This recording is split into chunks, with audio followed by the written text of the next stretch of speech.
I'm a firm believer that the business owners at the top are collaborating while the ones at the bottom are competing. That's why I'm about to spend the next 13 hours with 8 of the most successful fractional CFO firm owners that I know. We're gonna spend the entire day together talking about the things that are working in our firms, the biggest challenges that we're having in our firms, and we're all gonna pour into each other to help each other solve our biggest problems. Today, I'm gonna do my level best to document everything that I learned today so that you can apply the lessons that I'm learning in your firm. What are we gonna learn today? Let's find out.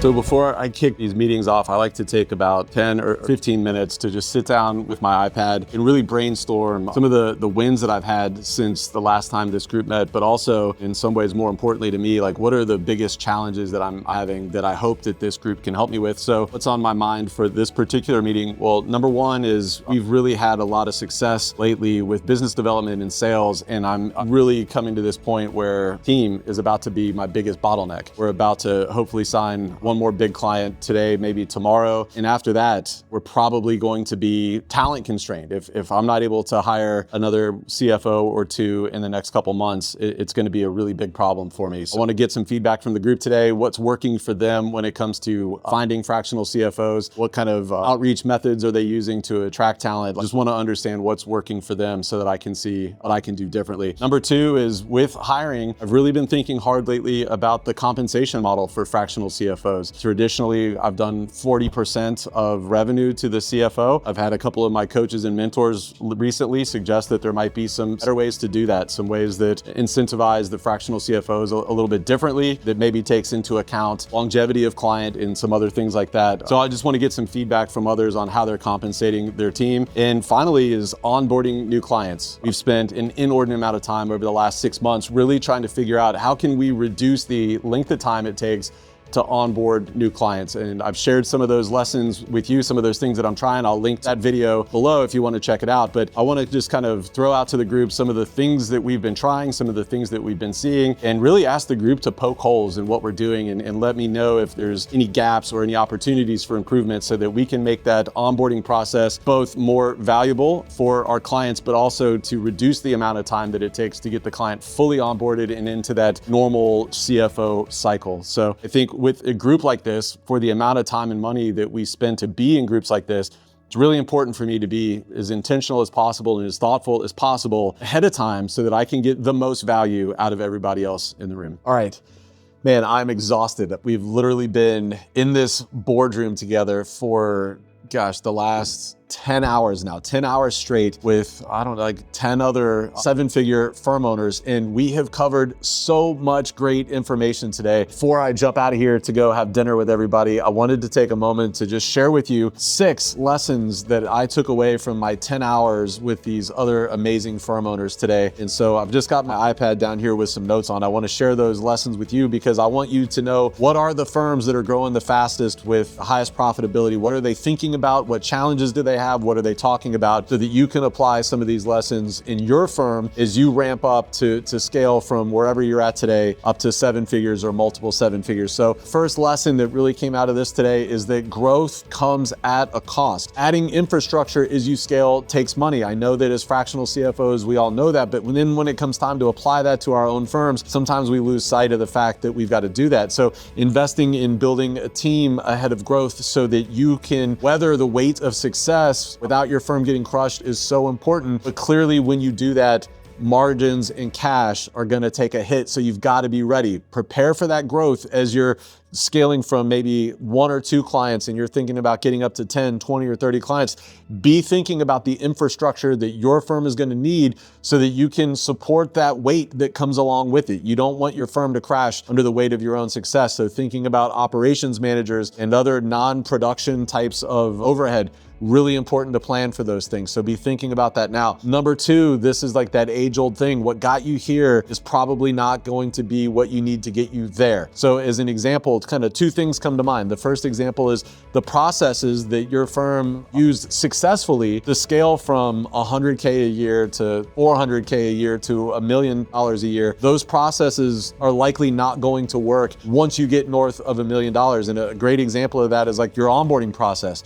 You know, if you're only onboarding 2 clients a month, the process to do that successfully isn't going to work probably when you're onboarding 8 clients a month. So really be on the lookout as you scale to identify those processes that just aren't working anymore. And don't be so married to those processes that worked before that you're not willing to adapt, improvise, and overcome. Another thing to think about in the world of what got you here isn't going to be what gets you there is around team. The team members that were just clutch, so important in your firm's growth when you were just starting and getting up to even $500,000, they might not necessarily be the right team members to get you to $1 million or beyond. So why would they maybe not be those people? Well, when you've got a small team, maybe it's just you and one other person, accountability is not nearly as important. Process and procedure adherence isn't necessarily that important. But once there's a team and people are counting on each other and there's information flow that has to happen in order to serve the clients at the highest level, you need people that really thrive with accountability and that aren't turned off by having to use processes and procedures and CRMs and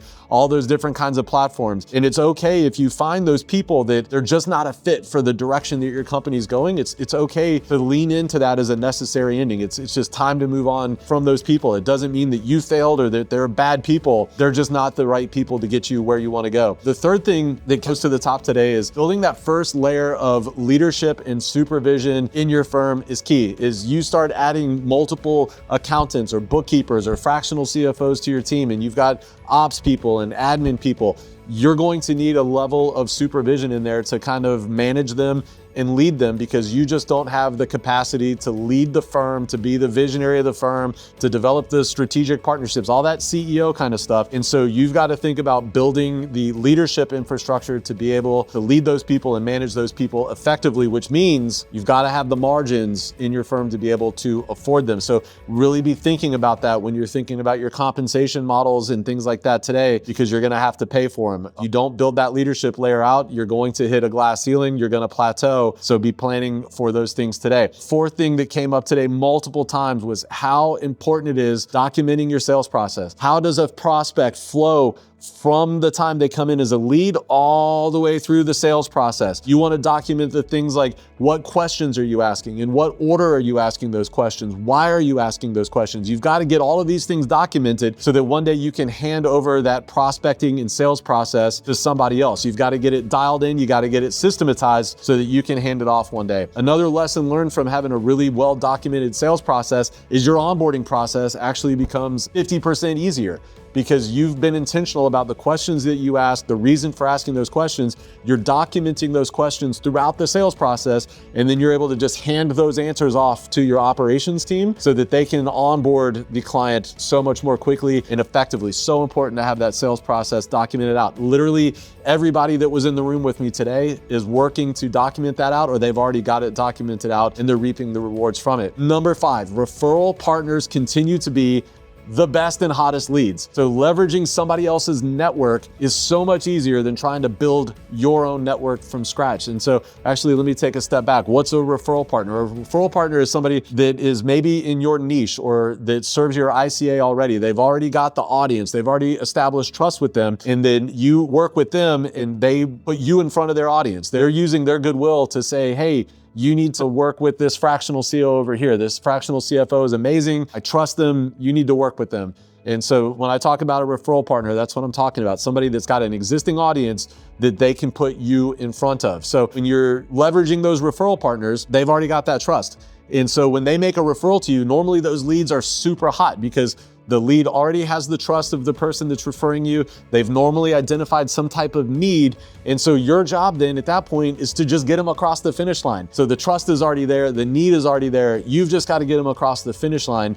I would say that everybody in this group, at least 3/4 of the people in this group, they're actively seeking out and building more referral partners. Most everybody in this room has multiple referral partners that they're nurturing and working with on a regular basis. So the people in this room that are already over that 7-figure mark, they're not out there necessarily trying to build an audience from scratch. They've already got the referral partners that have the audience. They're just trying to leverage those relationships. That's how they're able to scale so much faster than if they were trying to build their audience on their own. The sixth and final thing that I'll share with you today, I just keep learning this lesson over and over again, is that you gotta find your tribe. The amount of knowledge and experience that I was able to learn from today would have taken me years to figure out. Maybe I never figure out some of the things that we talked about today. We're talking about owner's comp. We're talking about compensating CFOs. We're talking about leadership layers. We're talking about marketing and affiliate partnerships and how do we incentivize them. We're talking about these big things here that are tens and hundreds of thousands of dollars of consequence. How long would it have taken me to figure out all of those things on my own? I don't know, but I know it would have taken me longer than 10 hours. So I really want to encourage you, if you haven't found your people, if you haven't found your tribe yet, then go out and find it. If you're still looking for your tribe, maybe check out my Inner Circle program. I'll include a link down below. You can check it out for your first month for just $1. But we've got about 300 other fractional CFOs inside the Inner Circle. It's a private Slack community. It's exclusive just for fractional CFOs, maybe just like you, who are just getting started and are kind of just scaling up to that $200,000, $300,000 mark. So if you're in that just starting up to under $300,000 in revenue, this might be a great opportunity for you to come and join that tribe and learn from what some of the best in our industry are doing. All right, I'm gonna go have dinner with these guys and see if I can learn a little bit more before we wrap up today. I hope this was helpful. Can't wait to see you next week.